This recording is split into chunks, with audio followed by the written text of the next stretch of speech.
വിദ്യാജ്യോതിഷം എന്ന ചാനലിലേക്ക് എല്ലാവർക്കും സ്വാഗതം. വേദാംഗമാണ് ജ്യോതിഷം. വേദത്തിന്റെ കണ്ണാണെന്ന് പറയപ്പെടുന്നു. 6 ശാസ്ത്രങ്ങൾ പ്രധാനമായിട്ട് ഇതിൽ പറയുന്നുണ്ട്. ശിക്ഷ, കൽപ്പം, നിരുക്തം, ഛന്ദസ്, വ്യാകരണം, ജ്യോതിഷം. ജ്യോതിഷത്തിന് 3 സ്കന്ധങ്ങൾ പ്രധാനമായിട്ട് പറയുന്നു: ഗണിതം, സംഹിത, ഹോര. കൂടാതെ 6 അംഗങ്ങളുമുണ്ട്: ജാതകം, ഗോളം, നിമിത്തം, പ്രശ്നം, മുഹൂർത്തം, ഗണിതം. ഇതാണ് 6 അംഗങ്ങൾ. ഇന്ന് ഞാൻ പറയാൻ ഉദ്ദേശിക്കുന്ന വിഷയം വരാഹ മിഹിരാചാര്യൻ ജ്യോതിശാസ്ത്രത്തിലെ പ്രധാന പണ്ഡിതനാണ്. വിക്രമാദിത്യന്റെ നവരത്നങ്ങൾ അറിയപ്പെടുന്ന 9 പ്രധാന പണ്ഡിതന്മാരിൽ ഒരാളായിരുന്നു വരാഹ മിഹിരാചാര്യൻ. ധന്വന്തരി, ക്ഷപണകൻ, അമരസിംഹൻ, വേതാളഭട്ടൻ, ഘടകർപ്പനൻ, കാളിദാസൻ, വരാഹമിഹിരൻ, വരരുചി. ഇതാണ് 9 നവരത്നങ്ങളായിട്ടുള്ള പണ്ഡിതന്മാർ. അതിൽ വരാഹമിഹിരാചാര്യന്റെ രഘുസംഹിത അഥവാ വാരാഹി സംഹിത എന്ന ഗ്രന്ഥത്തിന്റെ കുറച്ച് കാര്യങ്ങൾ നമ്മളൊക്കെ അത്ഭുതപ്പെടുത്തുന്ന വിഷയങ്ങളുണ്ടായി. ഫലഭാഗത്തെ കുറിച്ചാണ് സ്വതവേ ജ്യോതിഷികൾ പറഞ്ഞു വരുന്നത്. ഫലഭാഗം മാത്രമല്ല ജ്യോതിഷം. കൂടാതെ പ്രധാനപ്പെട്ട കുറെ കാര്യങ്ങൾ നമുക്കുണ്ട്. ഇതിലുള്ള പ്രധാനപ്പെട്ട ചില കാര്യങ്ങളെ കുറിച്ച് പറയുമ്പോൾ നമ്മൾക്ക് അത്ഭുതം ഉളവാക്കുന്ന ചില വിഷയങ്ങൾ. ഇന്ന് സമീപകാലത്ത് ചന്ദ്രയാൻ പോയി എൽക്രോസ് എന്ന ചന്ദ്രനിൽ ഇടിച്ചിറക്കി ചന്ദ്രനിൽ ജലമുണ്ടെന്ന് കണ്ടുപിടിച്ചു. ഇതിന് എത്രയോ വർഷം മുമ്പ് 6-ാം നൂറ്റാണ്ടിൽ ജീവിച്ചിരുന്ന വരാഹമിഹിരാചാര്യ സംഹിതാ ഗ്രന്ഥത്തിൽ 4-ാം അധ്യായം 2-ാം ശ്ലോകത്തിൽ പറയുന്ന പ്രമാണമുണ്ട്. അതിൽ പറയുന്ന വിഷയം ഈ ചന്ദ്രജലത്തെ കുറിച്ചാണ്. സലിലമയെ ശശിരവേ ധൃതിദേവമൂർച്ച തമോനൈശം ക്ഷപയന്തി ദർപ്പണോദര നിഹിത ഇവ മന്ദിരസ്യന്തി എന്നാണ് അതിലത്തെ പ്രമാണം പറയുന്നത്. അതായത് സലിലം എന്നാൽ വെള്ളം. ജലമയമായ ചന്ദ്രബിംബത്തിൽ പതിക്കുന്ന സൂര്യരശ്മികൾ രാത്രിയുള്ള അന്ധകാരത്തെ ഇല്ലായ്മ ചെയ്യുന്നു. ചന്ദ്രൻ പ്രകൃത്യ ജലമയനും പ്രകാശരഹിതനുമാണ്. സൂര്യൻ അഗ്നിമയനും പ്രകാശയുക്തനുമാണ്. ചന്ദ്രന് മാത്രമല്ല ഭൂഗ്രഹാദി സകല ഗോളങ്ങൾക്കും പ്രകാശം കൊടുക്കുന്നത് സൂര്യൻ തന്നെയാണ്. അപ്പോൾ ഒരു ഉപമയും കൂടി പറഞ്ഞിരിക്കുകയാണേ: ക്ഷപയന്തി ദർപ്പണോദര നിഹിത ഇവ മന്ദിരസ്യന്തി. മുറ്റത്ത് വെച്ച ദർപ്പണം ഇരുട്ടുള്ള അകത്തേക്ക്, ദർപ്പണം കണ്ണാടി അടിക്കുമ്പോൾ ആ പ്രകാശം ഇരുട്ടുള്ള അകത്തേക്ക് പ്രതിഫലിക്കുന്നു. അതുപോലെ ചന്ദ്രനിൽ ജലാംശം ഉള്ളതുകൊണ്ട് സൂര്യന്റെ പ്രകാശം പ്രതിഫലിക്കുമ്പോഴാണ് നമുക്ക് ചന്ദ്രനെ കാണാൻ കഴിയുന്നത്. ലെൻസ് പോലും കണ്ടുപിടിക്കാത്ത അക്കാലത്ത് വരാഹം പറയുന്നത് നമ്മൾക്കൊക്കെ വളരെയധികം നമ്മുടെ ശാസ്ത്രത്തെക്കുറിച്ച്, ജ്യോതിശാസ്ത്രത്തെക്കുറിച്ച് മതിപ്പ് ഉളവാക്കുന്നതാണ്. ഭൂഗ്രഹഭാനാം സ്വച്ഛായ വിവർണാനി അർദ്ധാനി യഥാസാരം സൂര്യാഭ്യൂഹാനി ദീപ്യന്തെ. അതായത് സൂര്യനെ അഭ്യൂഹമായിട്ടുള്ള ഭാഗം പ്രകാശമാനമായിട്ടും അഭ്യൂഹമല്ലാത്ത ഭാഗം ഇരുട്ടായിട്ടും നമ്മൾക്ക് അനുഭവപ്പെടുന്നു. ആര്യഭട്ടൻ, വരാഹമിഹിരൻ ഇവരൊക്കെ പൂർവ്വകാലത്തെ ജ്യോതിശാസ്ത്രന്മാരായിരുന്നു. ഇതിൽ ആര്യഭട്ടനാണ് ഭൂമി അച്ചുവണ്ടിൽ സ്വയം കറങ്ങുന്നു എന്ന് പറയുന്നതും ഭൂമി ഗോളമാണെന്ന് പറഞ്ഞതും. അത് പ്രകാരം സൂര്യനെ അഭ്യൂഹമായിട്ടുള്ള ഭാഗങ്ങൾ പ്രകാശം ഉള്ളതായിട്ടും അഭ്യൂഹമല്ലാത്ത മറുഭാഗം ഇരുട്ടായിട്ട് കാണുന്നു. അതുകൊണ്ട് രാവും പകലും സംഭവിക്കുന്നതിന്റെ സ്വഭാവത്തെക്കുറിച്ച് അദ്ദേഹം പ്രതിപാദിക്കുന്നു. കൂടാതെ ഗ്രഹണത്തെക്കുറിച്ചും ഈ ഗ്രന്ഥത്തിൽ പ്രത്യേകം പറയുന്നുണ്ട്. ഗ്രഹണത്തെക്കുറിച്ച് പല തെറ്റിദ്ധാരണകളും നമുക്കുണ്ട്. പുരാണങ്ങളിൽ കാണുന്ന പാമ്പ് വന്ന് വിഴുങ്ങുക എന്ന രൂപത്തിൽ പറഞ്ഞിട്ട് ഞങ്ങൾ തെറ്റിദ്ധരിപ്പിക്കുന്നു. അതാണ് ജ്യോതിഷം എന്ന് ധരിക്കുന്ന ചിലരുണ്ട്.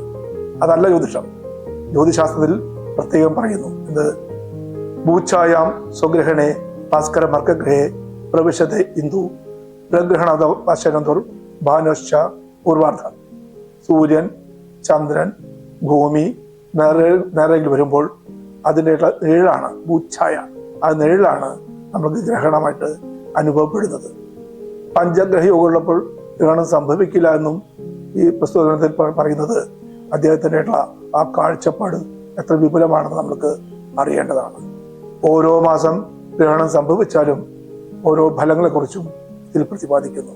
കൂടാതെ ഗ്രഹണത്തിന്റെ സ്വഭാവം, ഗ്രഹണം സംഭവിക്കുന്ന അവസ്ഥ, നാഴിക വിനാഴികൾ കൃത്യമായിട്ട് നമ്മളെ പണ്ഡിതന്മാർ പഞ്ചാംഗത്തിൽ രേഖപ്പെടുത്തുന്ന അവസ്ഥ എത്രയോ വർഷം മുതൽക്ക് നമ്മൾക്കുണ്ട്.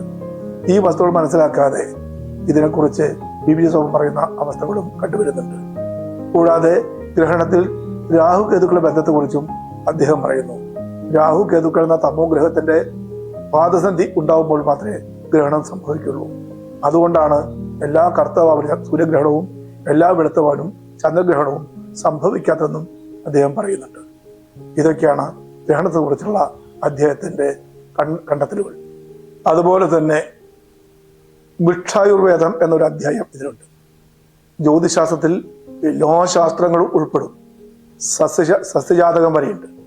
മൃഗങ്ങളെ കുറിച്ച് പറയുന്നുണ്ട്, ഓരോ നിമിത്തങ്ങളെ കുറിച്ച് പറയുന്നുണ്ട്.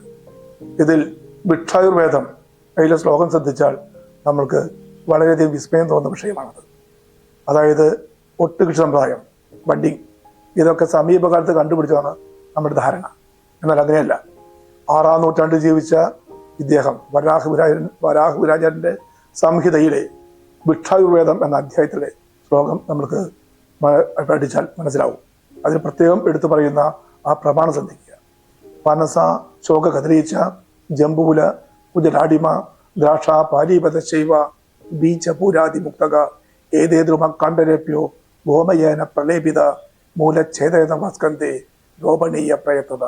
പനസം എന്ന് പറഞ്ഞാൽ പ്ലാവ്, അശോകം കുരുക്കുത്തിമുല്ല, ഉദമാമ്പഴം, ജംബൂലം ചെന്നകിൽ, ഞാവല്, കുജം മുല്ലപ്പൂ, ഡാഡിമ മധുനാരകം, ദ്രാക്ഷ പാരീപതശൈവ ബീജപൂരാതിമുക്ത, ദ്രാക്ഷ മുന്തിരിയാണ്. ഇതൊക്കെ ഏതേദ്രുമ, ഈ ചെടികളൊക്കെ കാണ്ടം മുറിക്കുക, തണ്ട് മുറിക്കുക, ഗോമയേന പ്രലേപിത, ചാണകം പുരട്ടുക, മൂലച്ഛേദേത വസ്കന്ധേ രോപണീയ പ്രയത്നത, മറ്റു വൃക്ഷത്തിൽ മുരട്ടിലോ ശാഖയിലോ കെട്ടിയുറപ്പിക്കുക.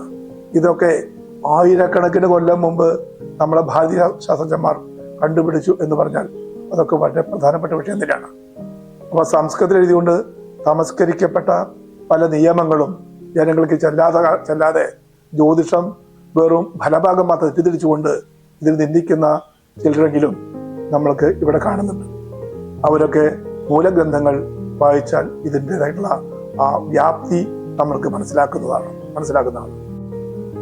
കിണർ ഇടിഞ്ഞു താഴുന്നതും കിണറ്റിലെ വെള്ളം തിളയ്ക്കുന്നതും അതുപോലെ തന്നെ കിണറ്റിന്ന് ജ്വാല വരിക, പുക വരിക, ഇതൊക്കെ സ്വതവേ ഇന്ന് ഇടയ്ക്കിടെ നമ്മൾ പത്രങ്ങളിൽ വായിക്കാറുണ്ട്.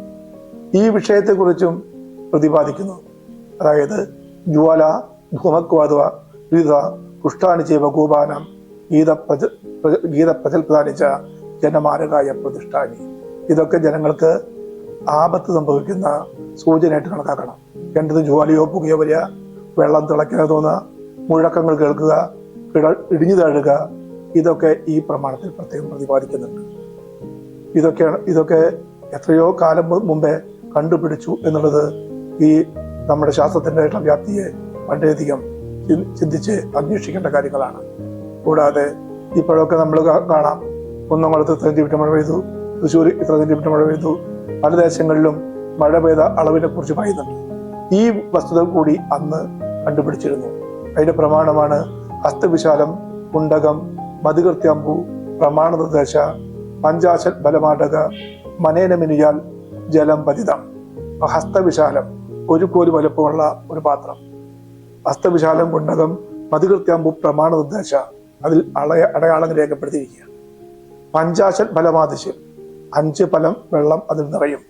അതിൽ വര നോക്കി ഇത്ര സെന്റിമീറ്റർ മഴ പെയ്തു, ഇത്ര ഫലം മഴ പെയ്തു എന്ന വിഷയങ്ങൾ മനസ്സിലാക്കാവുന്ന സജ്ജീകരണംവരെ അക്കാലത്തുണ്ടായിരുന്നു എന്ന് പറയുമ്പോൾ നമ്മൾക്ക് വളരെയധികം അത്ഭുതം തോന്നുന്നുണ്ട്. ജ്യോതിഷത്തിൽ ഇതുപോലെ പ്രധാനപ്പെട്ട കാര്യങ്ങളെ കുറിച്ച് ഇനിയും കുറെ ചർച്ച ചെയ്യാനുണ്ട്. അടുത്ത വീഡിയോയിൽ ഇതിനെക്കുറിച്ച് പറയുന്നതായിരിക്കും.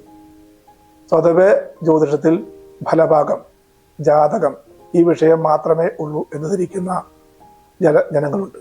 അത് മാത്രമല്ല എന്ന് മനസ്സിലാക്കാൻ കൂടിയാണ് ഞാൻ ഈ വിഷയങ്ങൾ പറഞ്ഞത്. വീഡിയോ ഇഷ്ടപ്പെട്ടെങ്കിൽ ലൈക്ക് ചെയ്ത് ചാനൽ സബ്സ്ക്രൈബ് ചെയ്യുക. ഇനിയും പുതിയ വിഷയങ്ങളായി അടുത്ത് തന്നെ വീണ്ടും വരാം. എല്ലാവർക്കും നന്ദി, നമസ്കാരം.